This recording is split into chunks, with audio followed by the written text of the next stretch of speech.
क्या कभी ऐसा हुआ है कि किसी मरीज ने आके आपसे पूछा हो कि आप मुझे बता दीजिए कि मेरा लड़का होने वाला है, लड़की होने वाली है? देखिए, ये टेस्ट यूजुअली अगर आप 40 के ऊपर है तो आप अपने आप भी जाके करवा सकते हैं। फिर आपको प्रिस्क्रिप्शन की ज़रूरत नहीं है। आम लोगों में अक्सर इस बात की चर्चा रहती है कि डॉक्टर ने एमआरआई, सिटी स्कैन लिख दिया है, जरूर पैसे खा रहे होंगे। मरीज कैसे समझे कि ये टेस्ट उनके लिए जरूरी है या नहीं? तो मैं आपका क्वेश्चन ये टर्न बाय टर्न आंसर करती हूँ रश्मि। अगर किसी को साल में 3 से 4 बार सिटी स्कैन कराना पड़े तो क्या उस मोमेंट पे कैंसर का खतरा बढ़ सकता है? आप कौन से पार्ट का करवा रहे इस पे भी डिपेंड करता है। क्या होता है जब कोई एक पेशेंट एमआरआई मशीन में जाता है, एज अ डॉक्टर आप सबसे पहले क्या देखते हैं? इसके साथ आपकी भूख मर गई है, इसके साथ आपका वेट लॉस हुआ है, तो ये नॉर्मल बुखार नहीं है। डॉक्टर, अल्ट्रासाउंड से पहले बोला जाता है कि आपको खाली पेट रहना है, हाँ कुछ जी। खाना नहीं है, यूरिन का प्रेशर होना चाहिए, यानी कि पेशाब का बहुत ज्यादा प्रेशर होना चाहिए। ये क्यों बोला जाता है? क्या डॉक्टर कमीशन के लिए एमआरआई और सिटी स्कैन लिखते हैं? क्या प्रेगनेंसी में बार बार अल्ट्रासाउंड कराने से बच्चे पर असर पड़ता है? ऐसे कई सवाल हैं जो हर दिन लाखों लोगों के मन में आते हैं, लेकिन इसका जवाब बहुत कम लोगों को पता होता है। आज इन्हीं सवालों और इनसे जुड़े मिथ पर बात करने के लिए हमारे साथ हैं senior radiologist doctor Bimalpreet Kaur Mohan.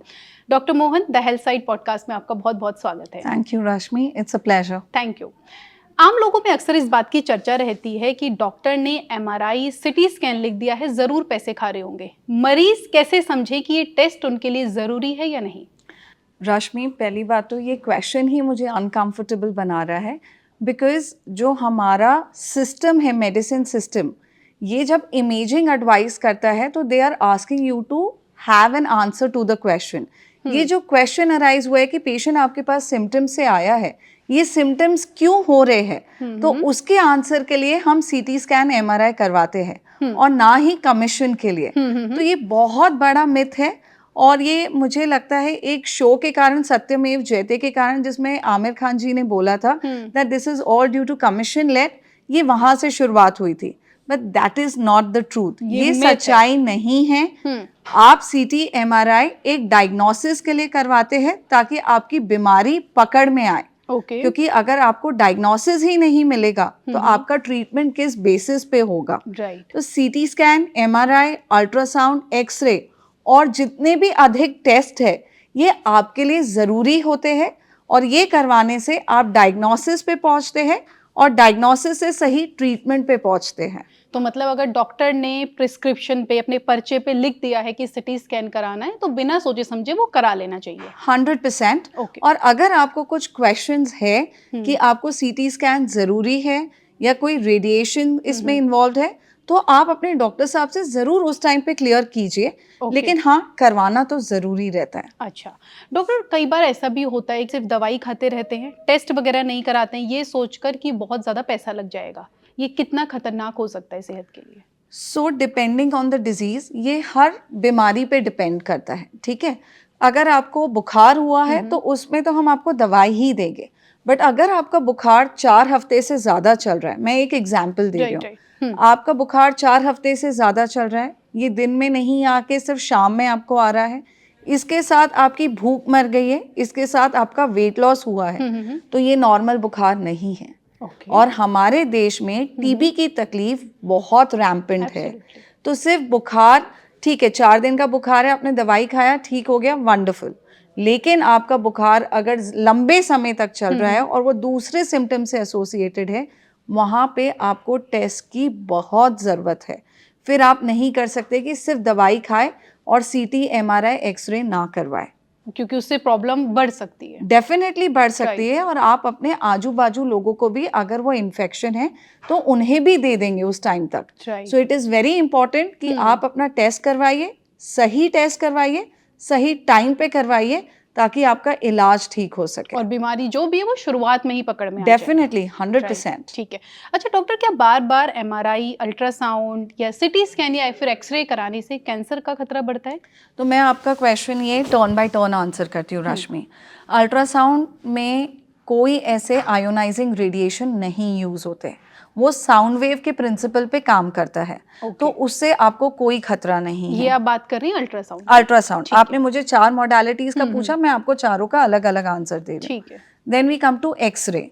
X ray में रेडिएशन होता है बट वो इतना कम होता है कि एक छाती का एक्सरे करवाने से या जोड़ों का एक्सरे करवाने से आपको कोई भी कैंसर रिस्क नहीं होता। Then you come to CT scan. Yes, अगर मैं ये चारों मोडालिटीज़ की बात करूं तो सीटी स्कैन में सबसे ज़्यादा रेडिएशन होता है, बट कहीं जगह होता है जहाँ हमें ये रेडिएशन आपको वे करना है कि आप रेडिएशन से एक्सपोज हो रहे हैं या आपको बीमारी पकड़ में आए।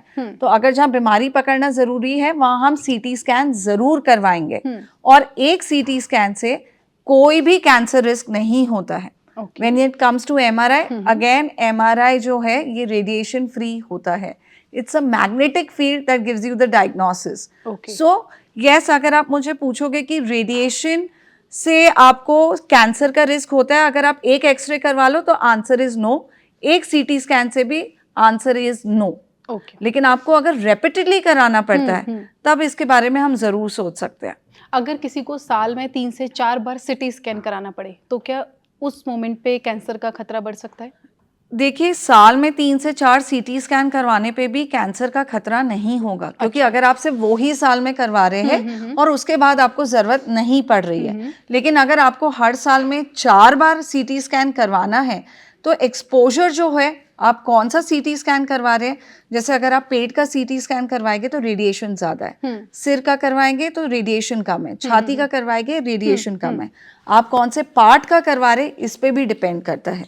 अच्छा, ठीक है, ठीक है डॉक्टर, क्योंकि हम सिटी स्कैन की बार बार हम लोग बातें कर रहे हैं, सिटी स्कैन और एमआरआई ये दो क्या टेस्ट हैं, किस प्रॉब्लम में कौन सा टेस्ट कराया जाता है? वंडरफुल क्वेश्चन रश्मि, ये हमारी काफी ऑडियंस कंफ्यूज रहती है कि किस टेस्ट में हम सीटी करवाएं और किस में एमआरआई करवाएं। मैं पहले एमआरआई से स्टार्ट करती हूँ। ठीक है। एमआरआई बहुत ही एडवांस मशीन है। ये आपको अंदरूनी जो इंटरनल ऑर्गन्स है ये वैसे दिखाती है जैसे आपको सर्जरी में दिखता है। इसका रेजोल्यूशन उतना अच्छा है, उतनी अच्छी मशीन्स आज इंडिया में भी अवेलेबल है। ये सबसे ज़्यादा यूज़ आती है आपको ब्रेन ट्यूमर्स के लिए। आपको अगर लकवा मार जाता है, स्ट्रोक पैरालिसिस जिसको बोलते हैं, वो 6 घंटे में पकड़ना बहुत ज़रूरी होता है। और पूरी दुनिया में अगर एक ही मोडालिटी है जो लकवे को फर्स्ट 6 आवर्स में पकड़ सकती है तो वो है एमआरआई। उसमें भी ऑफ कोर्स एक सीक्वेंस आता है, वो हमारी ऑडियंस को अभी ज़रूरत नहीं है, वो डॉक्टर बता सकते हैं उन्हें। ठीक है। उसके बाद आपके, मैंने बताया हेड के लिए बहुत ज़रूरी है, ट्यूमर्स के लिए, आपकी इस्चीमिया या आपके स्ट्रोक के लिए। फिर अगर आपको स्पाइन की प्रॉब्लम होती है उसमें भी बहुत इंपॉर्टेंट रोल प्ले करता है एमआरआई। आपके जैसे आपने काफ़ी लोगों को सुना होगा कि पैरों में झुंझुनाहट महसूस होती है, आपको बैकएक की प्रॉब्लम होती है। आज इंडिया में 20 to 30% यंग अडल्ट को भी बैकएक की प्रॉब्लम है और ये सिर्फ एमआरआई से ही पकड़ी जा सकती है। उसके बाद आपके जैसे ही जैसे उम्र बढ़ती है नी जॉइंट में पेन आने लगता है, नी जॉइंट में आर्थराइटिस की प्रॉब्लम आने लगती है, या ट्रॉमा के केसेस में नी जॉइंट के जो लिगामेंट्स है वो फट जाते हैं, उसके लिए MRI again is very useful. और जैसे ये नी जॉइंट के लिए यूजफुल है वैसे ही ये एल्बो के लिए, एंकल के लिए, रिस्ट के लिए, सभी जॉइंट्स के लिए बहुत यूजफुल है। फिर औरतों में कई बार जैसे यूट्रस की प्रॉब्लम आती है, ओवरीज की प्रॉब्लम आती है, उसमें भी MRI plays a very important role. अब अगर मैं आपको बताऊं सीटी स्कैन कहाँ ज़रूरी है, CT scan is very important for lungs. Tuberculosis की बीमारी है, लंग कैंसर की बीमारी है, या आपको निमोनिया हो गया है, उसमें सबसे अच्छी मोडालिटी है सीटी स्कैन। ठीक है। दूसरी चीज़, आपको फेस, नेक, यहाँ पे कोई ट्यूमर हो गया, again CT scan is the modality of choice. कुछ चीज़ें और भी हैं जैसे पेट का टीबी। मैं बार बार इन्फेक्शन पे इसीलिए जोर दे रही हूँ क्योंकि आज मेरी ओपीडी में अगर मैं 50 पेशेंट देख रही हूँ तो उसमें से 10 से 12 टीबी के हैं। ये इतना कॉमन है। पेट का टीबी, छाती का टीबी, बोन्स का टीबी, ये कहीं पे भी हो सकता है। ओके डॉक्टर, जैसे आपने बताया कि एमआरआई में बिल्कुल क्लियर पिक्चर आती है, क्या होता है जब कोई एक पेशेंट एमआरआई मशीन में जाता है, एज अ डॉक्टर आप सबसे पहले क्या देखते हैं या मशीन क्या बताती है? अगर हम एमआरआई मशीन में सबसे पहले क्या देखते हैं, अगर आपका ब्रेन का एमआरआई है तो हम एमआरआई में काफ़ी सारे सीक्वेंसेस होते हैं। एमआरआई में आप ब्रेन का स्ट्रक्चर देखेंगे कि स्ट्रक्चर तो ठीक है। कई बच्चे जो जन्म पे रोते नहीं हैं, उनको एक बीमारी हो सकती है हाइपोक्सिक इस्चेमिक एन्केफेलोपैथी, कि बच्चा जन्म पे रोया नहीं। तो इनके जब हम एमआरआई करते हैं तो उसमें कई बार कॉर्पस कैलोजम नाम का एक ऑर्गन रहता है, वो एब्सेंट हो सकता है। कईयों को जिनको हेडेक्स होते हैं, हेडेक का रीजन पता करने के लिए क्या वो ट्यूमर के कारण है, क्या वो कोई और चीज के कारण Okay. है, तो वो हम एमआरआई में पकड़ते हैं। So it is very important to see the structure and to catch the disease on MRI. क्योंकि डॉक्टर हम लोग ऐसे पढ़ते हैं, मतलब मैं एक्सपर्ट नहीं हूँ तो इसीलिए मैं आपसे सवाल पूछ रही हूँ। मेरी एक फ्रेंड थी, उसके टेलबोन में बहुत ज़्यादा पेन होता था, तो डॉक्टर फाइंड आउट नहीं कर पाई कि किस रीज़न से हुआ है, तो उसको डॉक्टर ने बोला कि आपको एमआरआई करवाना है। टेलबोन में उसके दर्द था। तो ऐसी कंडीशन में जब कोई एमआरआई कराता है तो कैसे पता चलता है, एमआरआई में ऐसा क्या होता है कि एग्जैक्ट पता चलता है कि आपका ये दर्द इस कारण से है? एमआरआई, लाइक आई सेड रश्मि, या आपके इंटरनल ऑर्गन्स को वैसे ही बाहर दिखाता है जैसे वो अंदर होते हैं। जो आपने अपनी फ्रेंड का एग्जाम्पल दिया, हो सकता है इसको ट्रॉमेटिक कॉक्सीडाइनिया हो। जो हमारा टेल बोन है वो अंदर की तरफ जब दब जाता है तो उसमें पेन होता है, और एमआरआई आपको वही दिखाता है कि वो कितने एंगल में अंदर डिफ्लेक्टेड है, या कोई फ्रैक्चर तो नहीं है, या वहाँ कोई ट्यूमर तो नहीं बन रहा है। Okay okay. अच्छा डॉक्टर, बच्चों का एमआरआई कैसे होता है, या बच्चों को पूरी तरह बेहोश किया जाता है या फिर सिंपल मशीन में डाल के उनका सो होता है? वेरी नाइस क्वेश्चन रश्मि। ये हमारे डे टू डे बेसिस पे हम देखते हैं कि कई बच्चे एमआरआई में कंफर्टेबल नहीं रहते। बच्चे क्या, कई अडल्ट्स भी नहीं क्योंकि शोर कंफर्टेबल बहुत रहते। ज्यादा रहता है, एक इको होता है। एब्सोल्युटली, शोर बहुत होता है और वो एक टनल जैसे होता है। राइट। तो वो बच्चे बहुत डर ही जाते हैं। घबराहट वाली फीलिंग होती है। तो इसमें हम एनेस्थेटिस्ट डॉक्टर रहते हैं हमारे यहाँ, वो बच्चे को एनेस्थीसिया देते हैं, बेहोशी की दवाई देते हैं। बच्चा थोड़े घंटे या थोड़े मिनट के लिए बेहोश होता है और उसका एमआरआई किया जाता है। But again it is very important कि अगर आपके डॉक्टर ने एमआरआई लिखा है तो वो आपको करवाना है, चाहे वो आप एनेस्थीसिया में करवाइए, या अगर बच्चा कंफर्टेबली, जो यूजुअली 10 से 12 साल के बच्चे होते हैं या इनसे ऊपर, राइट, वो कंफर्टेबली विदाउट एनेस्थीसिया भी करवा लेते हैं। अच्छा डॉक्टर, अल्ट्रासाउंड से पहले बोला जाता है कि आपको खाली पेट रहना है, हाँ कुछ जी। खाना नहीं है, यूरिन का प्रेशर होना चाहिए, यानी कि पेशाब का बहुत ज्यादा प्रेशर होना चाहिए, ये क्यों बोला जाता है? अच्छा रश्मि, आप मुझसे इतने अच्छे क्वेश्चंस पूछ रहे हो जो मुझे डे टू डे अपनी ओपीडी में समझाने में पेशेंट को बहुत इजी रहेगा अगर वो पॉडकास्ट देख लेंगे हाँ तो। जी। तो खाली पेट इसीलिए ज़रूरी होता है कि आप जब गॉल ब्लैडर देख रहे हैं कि गॉल ब्लैडर में स्टोन तो नहीं है, उसके लिए आपको खाली पेट रहना ज़रूरी है। वरना अगर आप कुछ खा के अल्ट्रासाउंड कराएंगे तो गॉल ब्लैडर चिपक जाता है, वो कॉन्ट्रैक्ट हो जाता है। तो अगर उसमें या कोई स्टोन हो या पॉलिप हो तो हम वो पकड़ नहीं पाएंगे। दूसरी चीज़, कई बार खाने के कारण गैसेस बहुत ज़्यादा बन जाती है और हमारे ऑर्गन्स जो है वो हमें इतने क्लियरली नहीं दिखते हैं। तो ये दो कारण है कि हम खाली पेट बुलाते हैं। तीसरा क्वेश्चन आपका यूरिन का प्रेशर। यूरिन का प्रेशर इसीलिए ज़रूरी होता है क्योंकि जब आपका ये ब्लैडर फुल रहता है तो it acts as a window. Male में हमें प्रोस्टेट देखने के काम आता है और लेडीज़ में वो हमें यूट्रस एंड ओवरीज देखने के काम आता है। तो इट इज़ वेरी इंपॉर्टेंट कि हम फुल ब्लैडर पे ही करवाइए। अच्छा ठीक है डॉक्टर, जब आप लोग अल्ट्रासाउंड करते हैं तो पेट पे जेल लगाकर आप लोग कुछ देख करते हैं ना अल्ट्रासाउंड, वो जेल क्या होता है, क्यों इंपॉर्टेंट है वो अल्ट्रासाउंड से पहले? वो जेल जो है, अल्ट्रासाउंड पूरा साउंड वेव्स पे काम करता है। जो हमारा प्रोब होता है, ये जैसे पेशेंट का सरफेस हो गया जिसका मुझे अल्ट्रासाउंड करना है, इस पे मैंने जेल लगाया और यहाँ मैंने प्रोब रखा। तो दैट इज़ फॉर, एक तो आपका फ्रिक्शन ना हो, प्रोब अच्छी से चल सके, और जो हमारे प्रोब में डायमंड के क्रिस्टल्स होते हैं तो वो खराब ना हो। And it is also for the passage of sound waves. वो जेल एक मीडियम की जैसे एक्ट करता है। So it is very important. And yes, another thing that I would like to add, आजकल जो अल्ट्रासाउंड मशीन्स आती है, ठंड में कई पेशेंट बहुत अनकंफर्टेबल हो जाते हैं कि ये जो जेल है ये ठंडी लगती है। तो अब अल्ट्रासाउंड मशीन्स में जेल वार्मर करके भी आता है। ये जेल को हम वार्म कर लेते हैं और फिर पेशेंट पे लगाते हैं ताकि कोई डिस्कम्फर्ट ना रहे। अच्छा डॉक्टर, जब आप अल्ट्रासाउंड करते हैं आप मशीन में क्या देखते हैं? क्योंकि एक आम इंसान होने के नाते हमें सिर्फ वो ब्लैक रेड वाइट स्पॉट देखते हैं, कैसे आप उसमें पिक्चर कर पाते हैं कि क्या प्रॉब्लम है? आइए मेरे साथ एमबीबीएस और एमडी रेडियोलॉजी पढ़िए। ये तो उसमें हमारा जो एक्सपीरियंस होता है, हमें हर day we are prepared to learn that कि क्या दिख रहा है और कितनी बारीकी से दिख रहा है। आप जान के हैरान होंगे, एक रेडियोलॉजिस्ट की जो ट्रेनिंग होती है वो ऐसे होती है कि वो ब्लैक के आपको 10 शेड्स बता सकता है, ग्रे के 10 शेड्स बता सकते हैं और वाइट के 10 शेड, क्योंकि यही 3 कलर में हमारी इमेज आती है।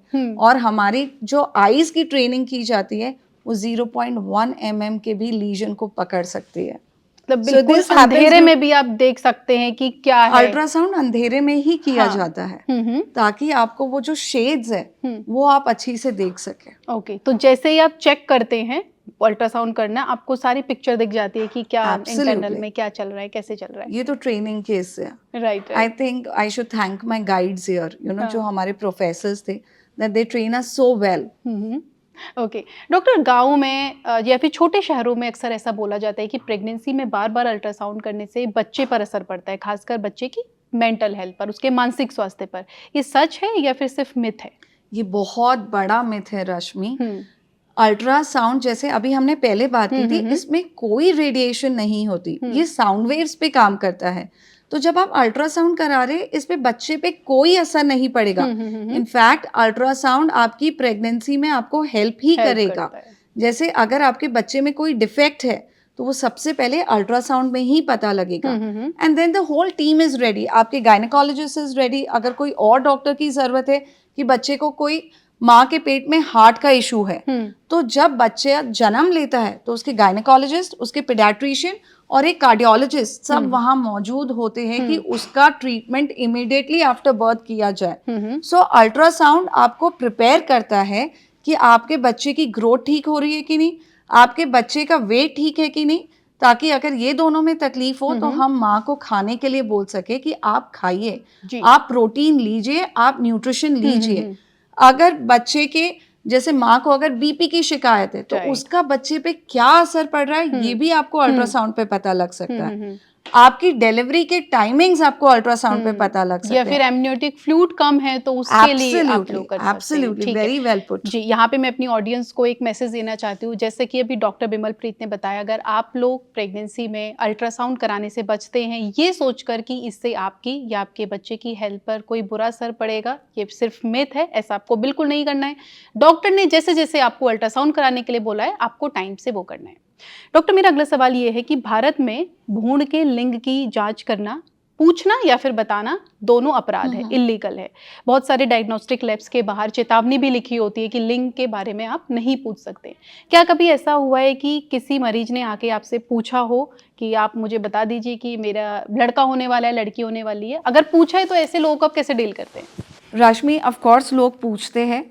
एक माँ के मन में जिज्ञासा जरूर रहती है कि क्या है, मुझे बेटा है, बेटी है, but we tell them very honestly that ये इंडिया में इलीगल है, इसमें हम आपको हेल्प नहीं कर सकते हैं। राइट, ना पूछ सकते हैं ना बता सकते हैं। Definitely, right, absolutely. डॉक्टर, कई बार कैंसर का पता तब चलता है जब बीमारी बहुत ज़्यादा बढ़ चुकी होती है। एज अ रेडियोलॉजिस्ट आप शुरुआत में कैंसर जैसी बीमारी को कैसे पकड़ते हैं? सो कैंसर के लिए, जैसे अगर मैं औरतों में विमेन ब्रेस्ट कैंसर की बात करती हूँ, तो हमारी जो गाइडलाइंस है वो हमें बताती है कि 40 साल के बाद हर औरत को साल में एक बार मैमोग्राफी करवानी चाहिए। तो इट इज़ वेरी इम्पॉर्टेंट कि अगर आप मैमोग्राफी करवा रहे हैं तो जब आपका कैंसर जस्ट शुरुआत में है आप उसको वहीं पकड़ लेते हैं। इससे जो आपके ऑब्जर्वेशनल ट्रायल्स है उसमें 38% रिडक्शन आया है मोर्टेलिटी में, जो बहुत बड़ा नंबर होता है। और अगर आप दूसरे कैंसर्स की बात करें, जैसे ओवेरियन कैंसर हो गया, यूटेराइन कैंसर हो गया, मैं अभी औरतों की बात कर रही हूँ, तो वहाँ पे भी एक सिंपल अल्ट्रासाउंड जो 1500 से 2000 रुपये में हो जाता है, वो वहीं आपको स्टार्टिंग में पकड़ लेता है। एंड आपका जितना जल्दी कैंसर पकड़ा जाता है उतना जल्दी आपको ट्रीटमेंट मिलता है और उतना अच्छा वो क्योर होता है। So it is very important कि अगर आपको कोई भी सिम्टम आ रहा है, आप स्टार्टिंग में ही उसके रिलेटेड आप एक टेस्ट करवाइए। जैसे अगर आपको मेंस्ट्रुअल प्रॉब्लम्स है या आपको पेट में दर्द देता है तो आप एक अल्ट्रासाउंड एब्डोमेन करा लीजिए। ब्रेस्ट में तकलीफ है तो एक मैमोग्राम विल आंसर। और अगर छाती में दर्द हो रहा है, एक 300 से 400 रुपए का एक्सरे विल टेल यू। सो आपके लिए टेस्ट करवाना बहुत ज़रूरी है एट दी अर्लीस्ट। बट कई बार ऐसे होता है कि कैंसर जो रहता है बहुत साइलेंटली बिल्डअप होता है और ये आगे जब वो बढ़ जाता है तभी एक पेशेंट को पता लगता है, जब उसे तकलीफ होने लगती है। यहाँ पे रोल होता है प्रिवेंटिव हेल्थ केयर का। प्रिवेंटिव हेल्थ केयर में हम बताते हैं कि आप एनुअली, आप हर साल अपने टेस्ट जरूर करवाइए। वो टेस्ट में कुछ ब्लड टेस्ट होते हैं, एक एक्सरे जरूर होता है, औरतों के लिए मैमोग्राम होता है और आदमियों के लिए एक ब्लड टेस्ट और ऐड किया जाता है PSA, और एक अल्ट्रासाउंड होता ही होता है पेट का, ताकि अगर बॉडी में कुछ बन रहा है तो वो एट इट्स अर्लीस्ट पकड़ा जाए। ओके डॉक्टर, अभी आपने मैमोग्राम की बात Yes. करी, आप इसको बहुत आसान भाषा में बता सकते हैं कि क्या होता है, किस तरह का टेस्ट होता है, कितने में होता है, कहाँ होता है? मैमोग्राम जो होता है, आप समझ लिए ये ब्रेस्ट का एक्सरे होता है, ओके। ठीक है। मैमोग्राम में आपको एग्जैक्टली पता लग जाता है कि कैंसर तो नहीं बन रहा। अगर कैंसर बन रहा है तो कहाँ बन रहा है, क्या साइज का बन रहा है, और क्या वो अंदर की मसल्स को खींच रहा है। तो मैमोग्राम बहुत इम्पॉर्टेंट टेस्ट है। अब मैमोग्राम जो है कहाँ होता है, ये कोई भी डायग्नोस्टिक सेंटर में हो जाता है या कोई हॉस्पिटल में हो जाता है।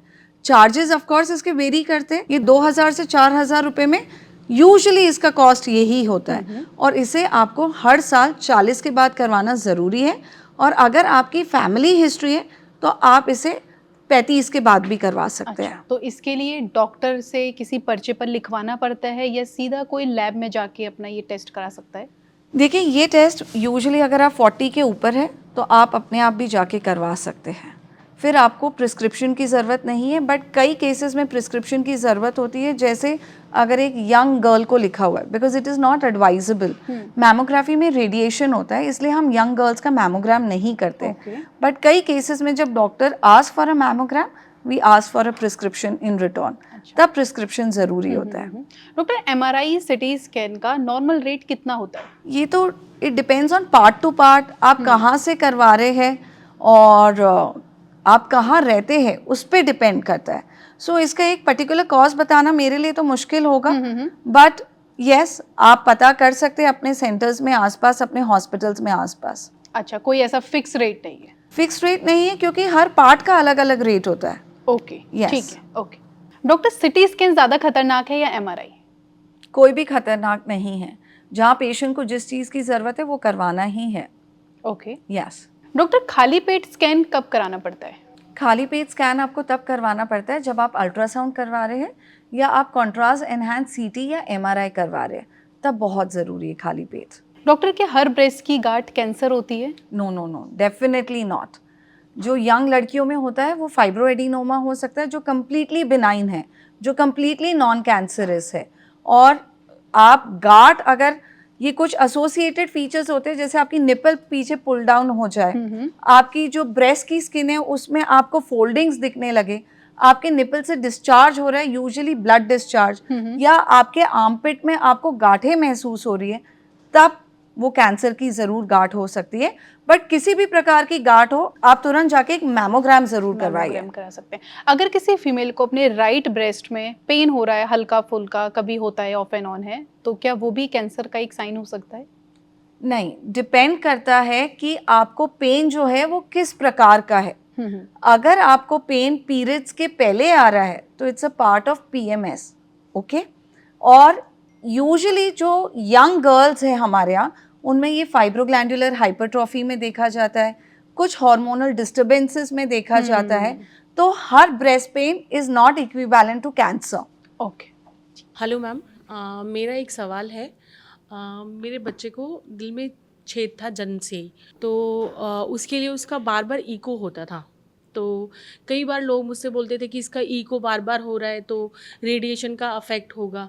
तो क्या सच में बच्चों के ऊपर मतलब बच्चों का बार बार जो आपका इको किया जाता है उसमें उसके हार्ट पे या उसके डेवलपमेंट पे कोई अफेक्ट होता है फ्यूचर में? हाय, सो वेरी इंटरेस्टिंग क्वेश्चन। बच्चे के जो हार्ट में छेद था, जैसे हम अल्ट्रासाउंड की बात कर रहे थे, अगर फीटल इको करवाया होता तो ये छेद आपको मेटर्निटी में ही, प्रेगनेंसी में ही पता लग जाता। हाँ, वो मैम। हाँ, और जब आप बार बार इको करवाते हैं, जो ये कंडीशन में रिक्वायर्ड रहता है, again echo works on the principle of sound waves, इसमें कोई भी आयोनाइजिंग रेडिएशन नहीं होती। तो ये बिल्कुल भी सेफ है आपके बच्चे के लिए या कोई भी ऐसे पेशेंट के लिए जिसको बार बार इको करवाना पड़ता है। Nothing harmful, please get it done regularly. Okay, thank you ma'am. Most welcome. Hello ma'am, तो मेरा सवाल ये है कि बार बार अल्ट्रासाउंड, CT स्कैन या एक्सरे कराने से कोई साइड इफ़ेक्ट होता है? अगर हाँ तो क्या हो सकते हैं? ओके, अल्ट्रासाउंड के कोई साइड इफ़ेक्ट्स नहीं है बिकॉज वो भी साउंड वेव्स पे एक्ट करता है। एक्सरे का जो रेडिएशन है वो बहुत कम होता है, तो अगर आप साल में एक एक्सरे करवा रहे हैं, nothing to worry about. CT scan of course इसमें आयोनाइजिंग रेडिएशन रहता है, बट मुझे नहीं लगता कि कोई कंडीशन, ऑफ कोर्स अगर वो क्रॉनिक ना हो या कैंसरस ना हो तो आपके डॉक्टर आपको बार बार सीटी स्कैन बोलेंगे। बट अगर आप या आज की ऑडियंस जिसको सीटी स्कैन करवाने की ज़रूरत पड़ती है, सपोज आप नेक का सीटी स्कैन करवा रहे हैं, आप जो भी सेंटर में जा रहे हैं या हॉस्पिटल में जा रहे हैं उनको कहिए आपको लेड जैकेट दे दे। नेक के नीचे जो आपने लेड जैकेट रख दिया तो रेडिएशन सिर्फ नेक तक जाएगी और हेड तक जाएगी। जहाँ तक लेड जैकेट उसको कवर करेगा वो बॉडी पार्ट्स में जो रेडिएशन है बहुत कम या बिल्कुल नहीं के बराबर जाती है। So nothing to worry about. जब आपके डॉक्टर आपको सीटी स्कैन एडवाइस करते हैं, he has advised you to answer a question, to get an answer to a question. So please करवाइए so that you reach a diagnosis. Hello ma'am. Hi. जैसे कि ultrasound होता है उसमें तो साउंड वेव्स होती हैं और एक्सरेज वगैरह होते हैं, उनमें रेडिएशन रेडियो एक्टिव होती हैं वो थोड़ा। तो ऐसा कुछ होता है कि जैसे अगर हम बार बार करवा रहे हैं तो कुछ हद तक तो बढ़ता है रिस्क कैंसर जैसी प्रॉब्लम का। तो ऐसा कोई बॉडी में स्पेसिफिक ऑर्गन भी होता है जो ज़्यादा सेंसिटिव हो उसके? Yes, very very good question. आपका थायराइड जो ग्लैंड है ये सबसे ज़्यादा रेडिएशन सेंसिटिव ग्लैंड है आपकी बॉडी का, या सबसे ज़्यादा सेंसिटिव ऑर्गन है। That is why I said, अगर आपने देखा होगा कभी भी एक्सरे करवाते हुए या कभी मैमोग्राम करवाते हुए, तो जो टेक्नीशियंस है वो एक नेक पे शील्ड पहनते हैं। तो जब भी अगर पेशेंट बार बार सीटी स्कैन करवा रहा है, जैसे मैंने अभी इनको बताया कि प्लीज़ एक लेड जैकेट रिक्वेस्ट कीजिए और वो दूसरे बॉडी पार्ट्स पे डलवा दीजिए। That can protect you to a great extent. Okay, thank you. Most welcome. So doctor Vimal, जब हम लोग अब सारे इंस्टाग्रामर्स हो चुके हैं, हम हर चीज़ इंस्टाग्राम या चैट जीपीटी पे पूछ के करते हैं। पिछले दिनों मैंने एक रिपोर्ट आई थी मेरी, मैंने उसको चैट जीपीटी से पढ़ा और कुछ ट्रीटमेंट्स मैंने खुद कर लिए, मैं रिकवर हो गई, वो हो गई बाय चांस, बाय लक कह लीजिए उसको। तो क्या ऐसे जो चैट जीपीटी से हम ट्रीटमेंट कर रहे हैं ये आने वाले टाइम में नुकसानदायक भी हो सकते हैं? बिल्कुल। और again a very very interesting question. I think this is the highlight of the podcast, क्योंकि जो भी आजकल हमारे पास आ रहा है या तो वो चैट जीपीटी यूनिवर्सिटी से आ रहा है या गूगल यूनिवर्सिटी से आ रहा है और इंस्टाग्राम यूनिवर्सिटी। आज जब मेरे पास आके एक 20 साल की महिला बैठती है, वो सिर्फ बताती है मुझे हेडेक है, उसका फर्स्ट क्वेश्चन ये नहीं होता कि डॉक्टर साहब ये दवाई से ठीक हो जाएगा। वो पूछती है क्या मुझे कैंसर है ब्रेन में, और ये कहाँ से पता चला? गूगल से। ठीक है, जो आपने अब जो दूसरे पॉइंट पे आते हैं ट्रीटमेंट वाला पार्ट, आपने चैट जीपीटी पे सिम्टम्स डाले, आपने दवाई ली, आपका चलो रिजॉल्व हो गया। बट आपको पता है कि अगर दूसरा बंदा भी यही कर रहा है, वो दवाइयाँ खा रहा है, तो उसकी बॉडी वो दवाइयों को रिएक्ट नहीं करेगी। आज हमारी जो 14-15 साल की पढ़ाई होती है उसके बाद एक्सपीरियंस होता है। आप मेरे पास आएंगे आशु, हो सकता है आपको कोई और दवाई सूट करे, आपको कोई और टेस्ट की ज़रूरत हो। When Rashmi comes to me, I will see कि रश्मि का वेट कितना है, रश्मि की जो बॉडी है वो किस चीज़ से एलर्जिक है और रश्मि को कौन सी दवाई होगी ज़रूरी। तो ये हर कुछ जो होता है, जो ट्रीटमेंट होता है, ये टेलर मेड होता है। It is not that one treatment suits everybody. और जो चैट जीपीटी है उसने तो अपना जो फीडेड जो डेटा है वो आपको दे दिया। Luckily you got better. एक एग्जाम्पल देती हूँ, जब एक कॉलेज गोइंग गर्ल प्रेग्नेंट हो जाती है और वो अपने माँ बाप को नहीं बता सकती, वो गूगल से देख के दवाई तो ले लेती है, लेकिन कई बार प्रेगनेंसी यूट्रस के बाहर होती है और तब जब वो आती है सीधा आईसीयू में पहुँचती है या इमरजेंसी रूम में पहुँचती है। तो it is very very dangerous. So do not do that. आज आप चैट जीपीटी से पूछ रहे, गांव भर के लोग तो कई बार सिर्फ केमिस्ट से पूछ के भी दवाई ले लेते हैं। It's a very wrong practice. बिल्कुल बिल्कुल, thank you. Most welcome. Hello बाप, एक्सरे और एमआरआई में डिफरेंस क्या होता है? So X-ray is a very basic technology. It was the first technology to come. वो आपको बता देगी हाँ ये बोन है, ये बोन में फ्रैक्चर है। अगर आप छाती का एक्सरे करवा रही है, वो बता रही है कि लंग फील्ड्स है, शायद यहाँ पे तकलीफ हो सकती है, शायद। बट जब आप MRI करवाते हैं, CT स्कैन करवाते हैं, आपको आंसर मिलता है कि वो तकलीफ क्या है, वो कहाँ तक फैली हुई है और वो आजू बाजू के ऑर्गन्स को तो नहीं इन्वॉल्व कर रही है. So it's just about the advancement. Radiology department started with an xray, now it has reached to MRI.